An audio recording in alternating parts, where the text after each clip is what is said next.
My name is Jenna Hart. I'm 36, a brand manager in Manhattan, and I used to believe I knew my life. That Friday, just past 1:30 in the afternoon, I left the office early with a warmth in my chest. I had a plan. Eric, my husband, had gone up to our lakeside cabin in Vermont to work on blueprints for a new restaurant project.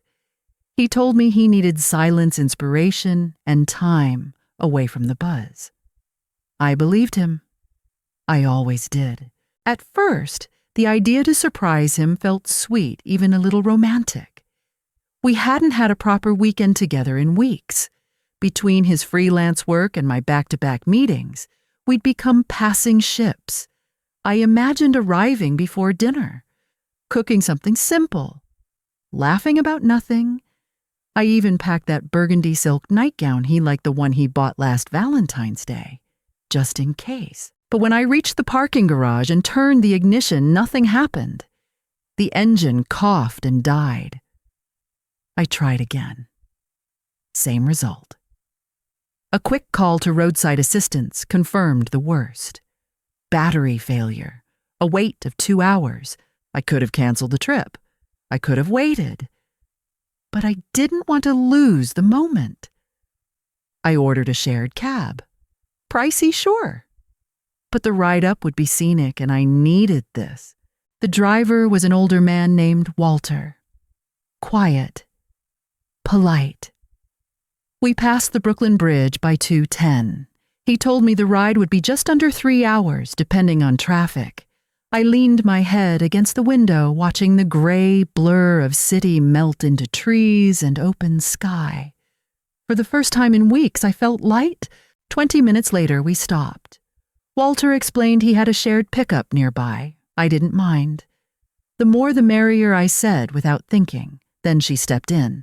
Lauren looked like she had stepped out of a magazine ad. Auburn waves pinned behind one ear. Skin like ivory. Lipstick just the right shade of red. Her perfume filled the car instantly.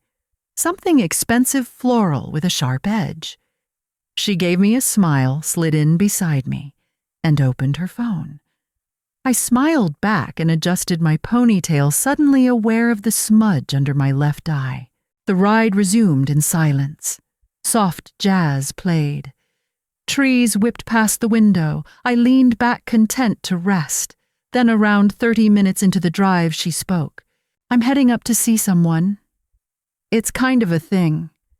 We've been seeing each other for a while. Her voice was breezy, casual. I murmured something polite. She took it as interest. He's in interior design. Super creative. Needs space to think you know. So he rents this cabin up in Vermont, says the quiet helps him breathe. I sat up straighter. The word cabin caught me, then interior design. My pulse skipped. She kept talking, unaware of the silence I had suddenly slipped into. He's incredible. Sweet. Thoughtful. He remembers I like white lilies, not roses. Brought me a pair of silver studs last week. Said they matched my eyes. My stomach twisted. Eric gave me silver earrings just last month. Said the exact same thing. I looked out the window, pretending to enjoy the view. I didn't want to ask. I didn't want to know, but I had to. I said something stupid. Sounds like he's a keeper. She beamed. Oh, he is. He even told me about his past, his wife. Said it was complicated. She's intense, controlling, always pressuring him to be perfect. He's trying to end things slowly so she doesn't get hurt.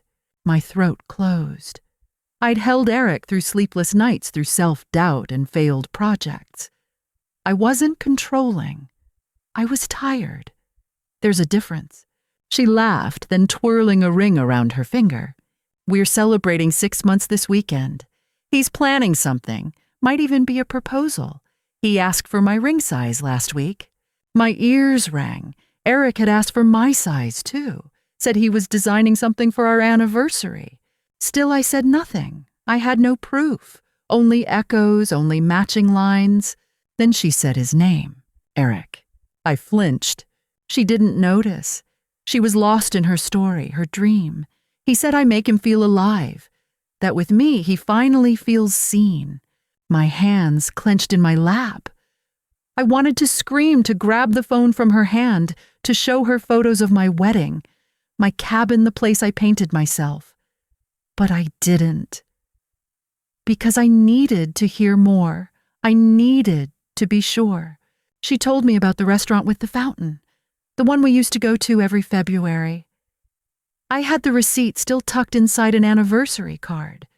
She said he took her there 2 weeks ago. My stomach turned. The betrayal wasn't just physical, it was deliberate, scripted, recycled. I wanted to ask how they met. She told me anyway. Some cafe. She spilled sugar on his sketches. He bought her a coffee to make up for it. I froze. That was my story, word for word. By the time she mentioned the scar on his right arm from a childhood bike crash, I was numb. I had kissed that scar hundreds of times. She smiled softly, said it made him look rugged, that he said it reminded him to protect what he loved. I closed my eyes, tried to breathe. Just breathe. That used to be his phrase for me. The car slowed unexpectedly. Walter muttered something about a delay ahead.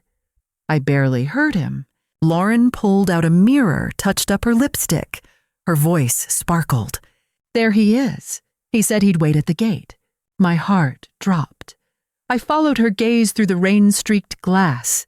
There stood Eric in the blue flannel shirt I bought him last Christmas, smiling. For her, not for me. I sank low in my seat. Lauren turned to me one last time. Thanks for the ride. Hope you have a great weekend. I whispered, you too. She stepped out. Eric opened his arms. She ran into them. He kissed her. The air left my lungs. Walter looked back. Where to next, ma'am? My voice cracked.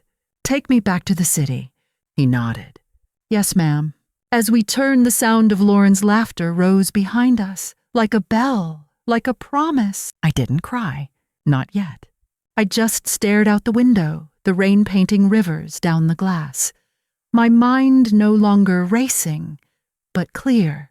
Not rage, not grief. Clarity. Something was ending, but something else maybe, just maybe, was about to begin.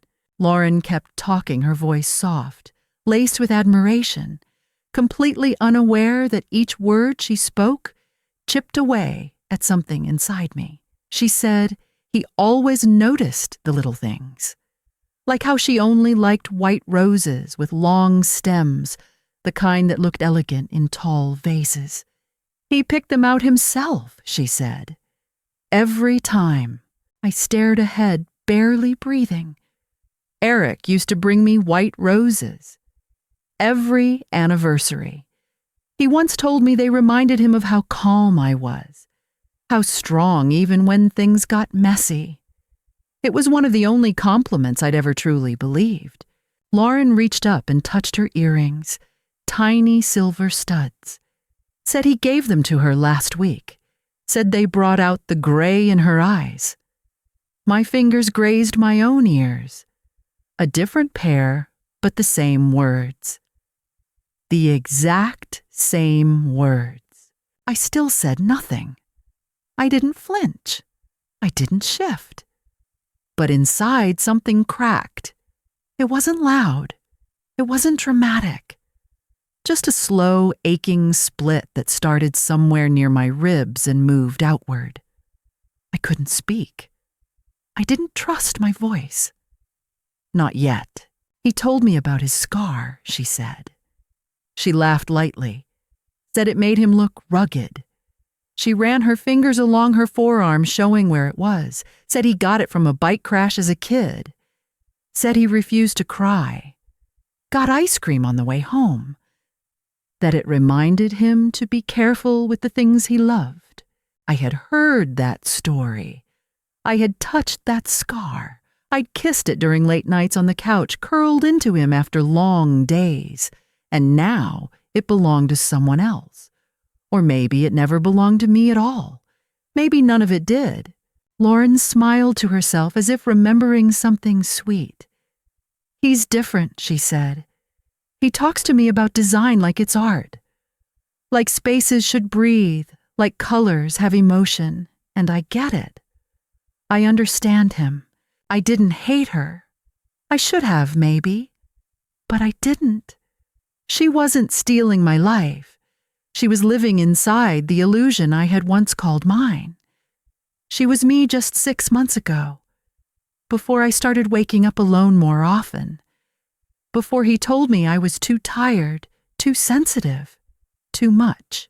"Do you love him?" I asked, and my own voice startled me. It sounded too calm, too even, like I wasn't even in the same car.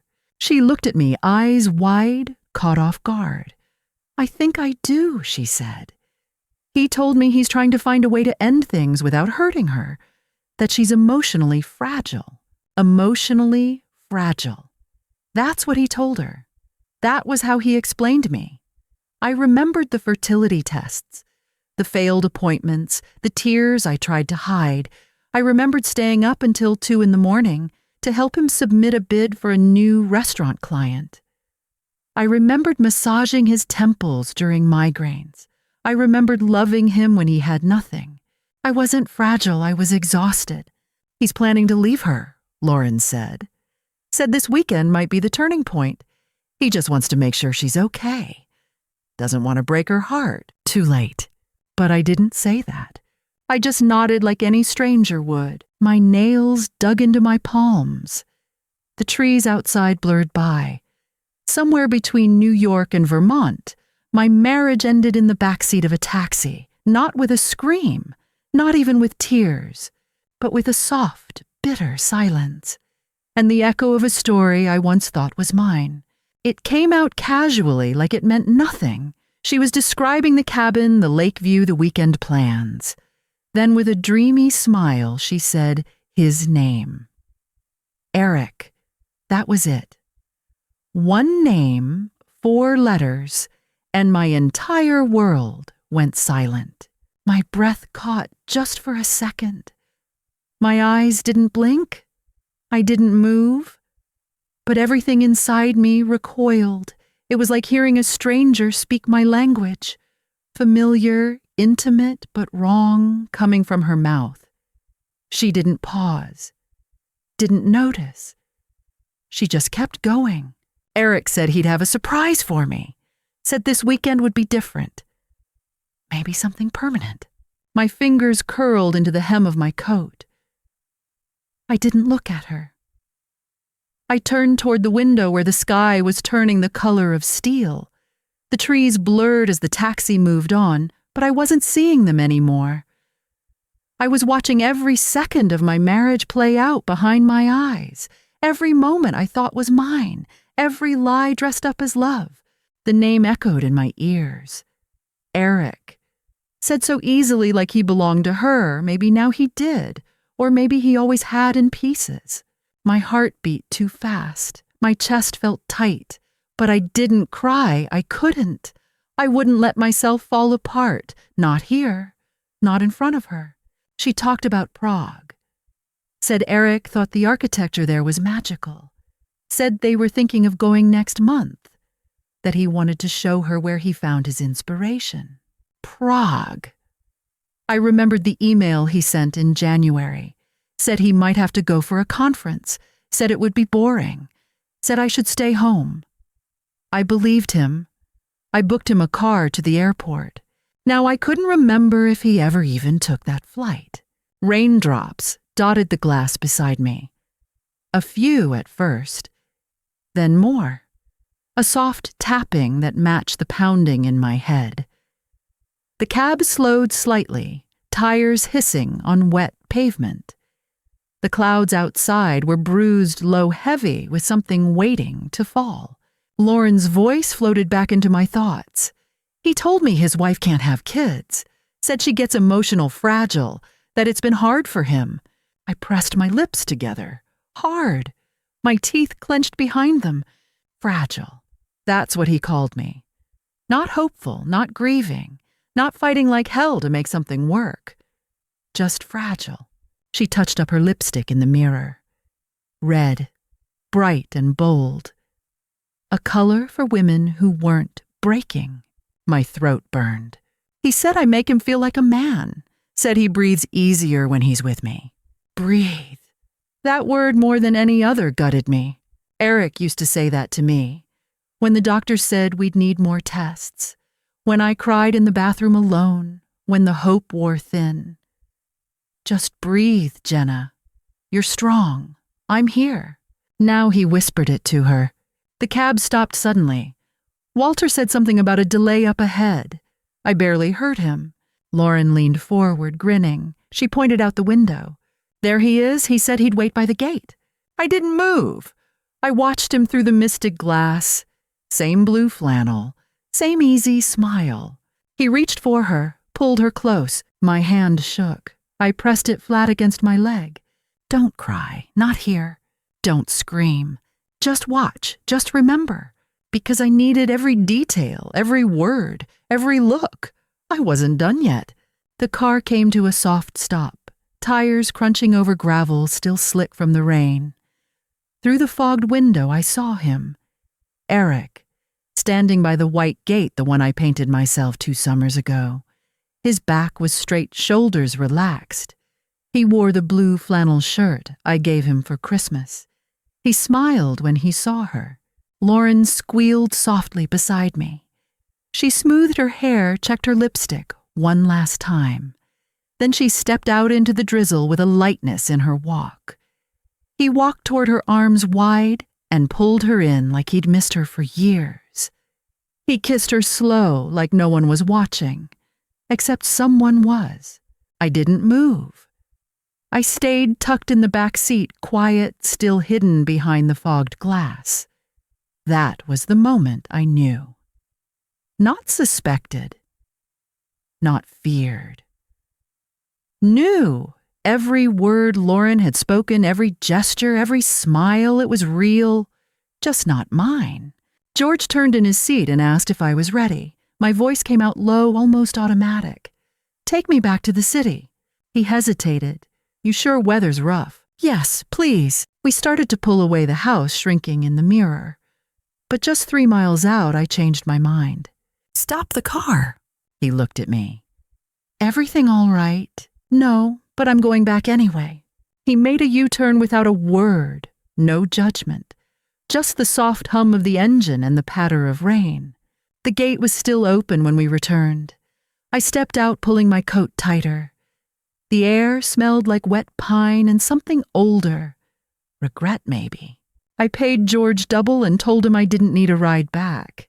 He nodded, gave me a look that said he'd seen enough life to understand, then drove off. I stood in front of the house I once called ours. The porch light flickered softly. I could hear them inside, laughing, dishes clinking. I didn't knock. I rang the doorbell. Eric answered. His face turned pale, eyes wide. For a moment he didn't speak.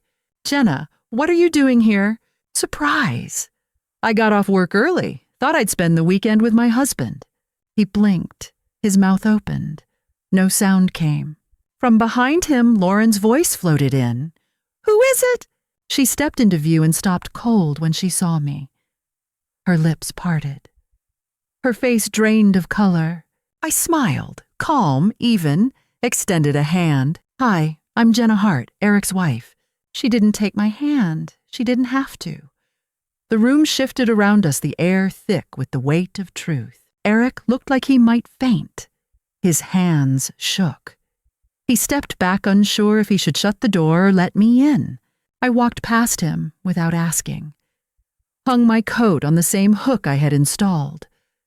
The living room looked exactly the same. Our throw blanket, our candles, even my favorite lemon cookies sat on the coffee table. So cozy, I said softly. They said nothing.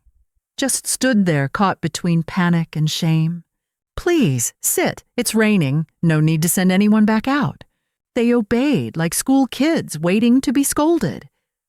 I moved into the kitchen. My kitchen. Pulled out mugs, arranged cheese on a tray, poured tea. My hands moved like they remembered what to do. When I returned, I set everything down with quiet grace. Sat across from them, folded my hands in my lap.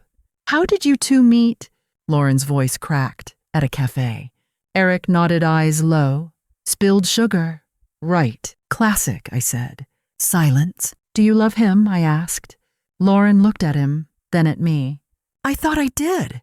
Do you still? I don't know. Eric finally spoke. Jenna, I held up my hand. I'm not here to fight. I'm not here to scream or beg. I already know why. Because you're weak, Eric. Because you're selfish. Because starting over is easier for you than fixing what you broke. He flinched. I turned to Lauren. He said those things to me too. That he felt free, that I made him feel like a man, that he could finally breathe. She looked down. Her hands trembled slightly. I believed him once, just like you. The three of us sat there. One man, two women, too many truths. I stood, walked to the mantel, picked up our wedding photo, turned it face down. I think we're done here. Lauren stood, eyes wide with guilt. I didn't know, I swear. I believe you. She turned to leave. No, I said. You'll stay, it's late, the roads are bad. There's a guest room upstairs. She looked like she might cry. Eric looked like he already had. I pointed. Last door on the right, clean towels in the closet. She whispered a thank you and slipped upstairs. Eric turned to me. Jenna, No more, you've said enough. I picked up my mug, sipped. Let the silence fill every inch of the room. Because in that moment in that house, I wasn't the one falling apart. I was the one holding it together. I didn't sleep. I lay awake in the guest room wrapped in the same quilt I had sewn one winter when the power went out. I listened to the creaks of the house, the faint drip of the kitchen faucet, the soft hum of a heater kicking in. Somewhere down the hall in the room, we once painted yellow for the baby that never came. Lauren slept. Or maybe she didn't. The air was heavy, not with noise, but with the absence of it. No apologies. No excuses. Just a silence so thick it pressed against my ribs. I could still hear their laughter echoing in the walls. The sound of my own dreams cracking beneath the weight of truth. At 6:25 a.m., I got up. I padded barefoot into the kitchen and started a pot of coffee. The aroma of roasted beans filled the room, cutting through the stale ache in my chest. I reached into the cupboard for the blue mugs. One had a chip on the rim. I used to call it the lucky one.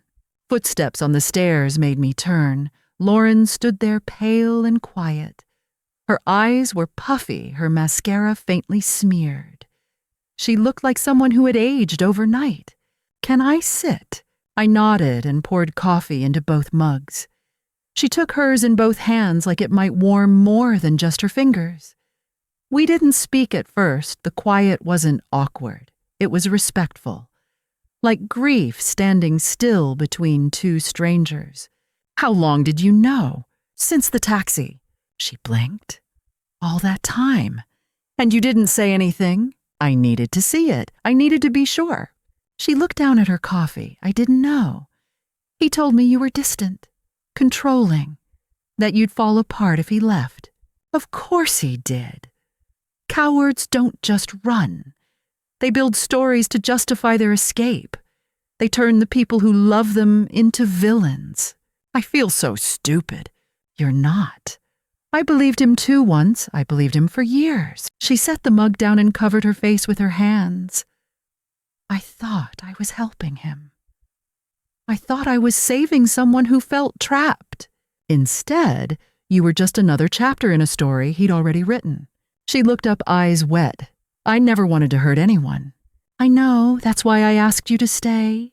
We both stared at the window. The early light filtered through the lace curtains, soft and golden.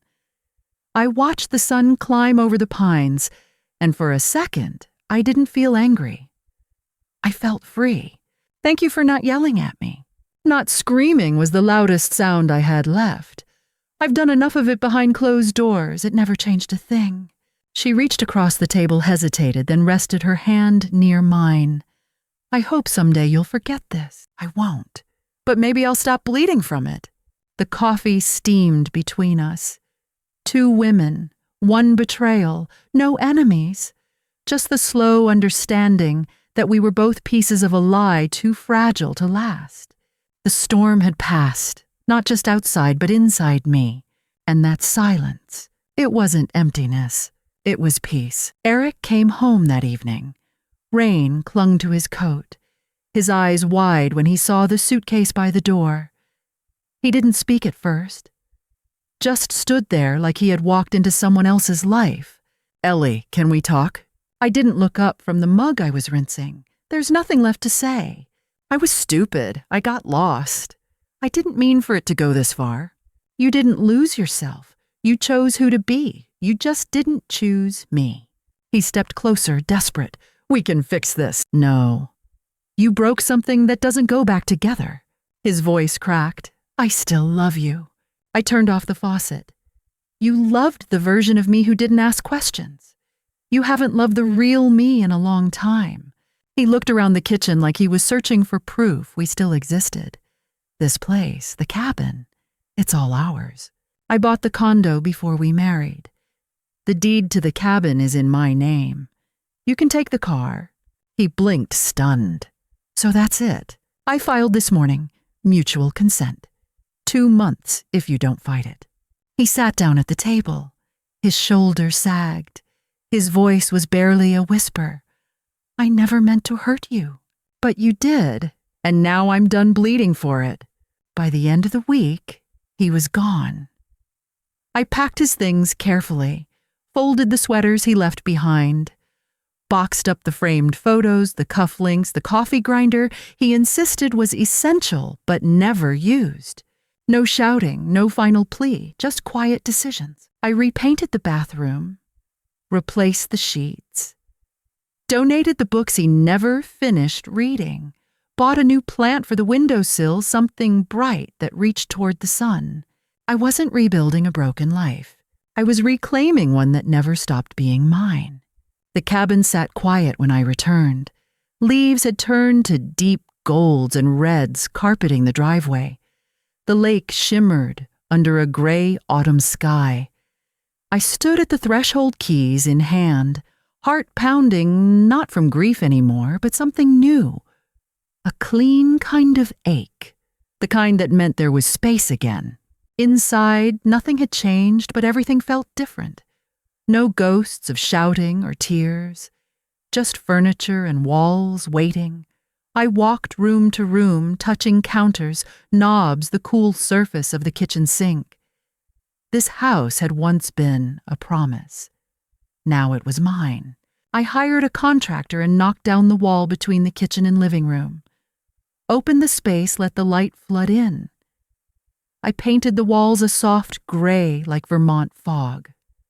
Not to erase memories, but to make room for new ones. I ordered a huge canvas and set up an easel in the guest room, turned it into an art studio even though I hadn't held a brush since high school. At first, my hands shook. I didn't know what I was painting. But colors came anyway. Blues, yellows, streaks of violet that bled into sky. It was messy. It was real, and for the first time in years I felt more than numb. I learned to love the quiet. The mornings with fresh coffee and music playing low. I slept with windows open, let the chill in, let myself take up space in the middle of the bed. Sometimes I danced in the kitchen just to remember I could. 3 months passed. One crisp afternoon, I stopped at a cafe near the water. My sketchbook was open, half filled with scenes of the lake, a deer I had spotted at dawn, a woman walking alone beneath yellow trees. I was lost in it when I heard a voice say my name. I looked up. Lauren stood there, her hair shorter, her eyes softer. She wore little makeup and smiled without hesitation. Next to her was a man, maybe mid-30s, with kind eyes and a worn denim jacket. "Ellie," she said, "I hoped I might run into you." We hugged like people who had seen each other through something. She introduced the man as Ben, her boyfriend. I introduced myself simply as Jenna. She didn't bring up Eric. She didn't need to. That chapter was closed, but as they were about to leave, she turned back. "Thank you for everything," she said. I nodded. "You deserve someone who doesn't need to lie to feel loved." She smiled. "So do you." I sat there a while after they left, watching leaves swirl in the wind, feeling something loosen in my chest. I wasn't angry anymore. I wasn't even sad. I had survived the worst of it, and now I was starting again. It was a quiet Thursday evening when my phone buzzed on the kitchen counter. I had just come in from watering the new plants I'd placed near the cabin's front porch. The autumn air was turning crisp, and the smell of pine lingered in my sleeves. I dried my hands on a towel, glanced at the screen, and saw a number I didn't recognize. Normally, I would have let it go to voicemail, but something nudged me. I answered. A familiar voice greeted me. He said his name was Henry Eric's old college friend. We'd met years ago at a holiday party.